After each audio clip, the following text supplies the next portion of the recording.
শাহজাহান জেলে বসে তার সাক্ষীকে হত্যার চেষ্টা করে এমন প্রমাণ করলে যে হিন্দু বাঙালি জমি সম্পত্তি যদি দখল হয় পুলিশ সাহায্য করবে না, আর ইডি সিবিআই তদন্ত করলে বিচার ভেস্তে দেওয়ার জন্য জেল থেকে খুনের পরিকল্পনা হতে পারে। এমনকি সে যদি তৃণমূল সমর্থক হিন্দু বাঙালিও হয়, তৃণমূল সরকার তার পাশে দাঁড়াবে না। সংবাদ মাধ্যম অত্যাচারিত খবর ছাপাবে, কিন্তু তার সঙ্গে নিজের ধর্মনিরপেক্ষ ভাবমূর্তি রাখার জন্য একটি হিন্দু বাঙালির বিরুদ্ধে মেরুদণ্ডহীন সমাজ, দুধের গায়ে সমাজ, দলদাস পুলিশ কী কী অভিযোগ করেছে সে বর্ণনাও দেবে। যেমন আজ সর্বাধিক প্রচারিত সংবাদপত্র পড়ছে আমাদের বিক্রি হয়ে যাওয়া সমাজ, আমাদের অনুপ্রাণিত সরকারি বিজ্ঞাপন প্রাপ্ত সংবাদ মাধ্যমের মাথা, তৃতীয় শ্রেণী থিয়েটার অভিনেতা তথা বুদ্ধিজীবী, অসৎ শিক্ষক, চিকিৎসা প্রযুক্তিবিদ, আইনজীবী, প্রশাসকরা ভাবছেন দখল তো গ্রামের ছোট লোকদের জমি হয়েছে, আমাদের ফ্ল্যাট কিংবা ব্যাংক লকারের টাকা সোনা কি দখল হবে? ছোটো লোকগুলি মরুক, আমাদের যেমন সেকুলারিজম ভাবমূর্তি বজায় থাকে।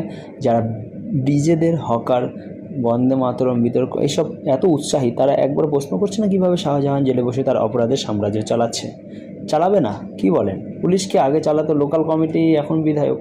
সে বিধায়ককে টিকিট দেওয়া থেকে জেতানো তো শাহজাহান, জাহাঙ্গীর, শওকত মোল্লার দায়িত্ব। শর্ত একটাই, ভোটের পরে পুলিশ শাহজাহানের খুন, ধর্ষণ, জমি লুট, সম্পত্তি সব মেনে নেবে এবং অন্য কেউ তদন্ত করলে সে সাক্ষী যাতে আদালতে না পৌঁছায় তার দায়িত্ব নেবে। সংবাদ মাধ্যমের কাজ হবে অভিভাবকদের সেকুলারিজমের তকমা বজায় রাখতেই আপনার ইতিহাস খুঁজে বের করা। হিন্দু বাঙালি তৃণমূল হন বা সিপিএম, কংগ্রেস, যদি নিজের সবচেয়ে কম ক্ষতি চান, আপনার প্রতিবেশী হুমায়ুন, শাহজাহান, জাহাঙ্গীরদের সব সম্পত্তি লিখে দিন, কিংবা বাবুলের উপাসনা করা শুরু করুন। নইলে ভোলা ঘোষের মতো সন্তান হারাবেন, আদালতে খরচ বাড়বে, সর্বাধিক প্রচারিত সংবাদ মাধ্যম প্রথম পাতায় আপনার বিরুদ্ধে আনা অভিযোগের উপর ভিত্তি করে আপনার সম্মানহানি করবে।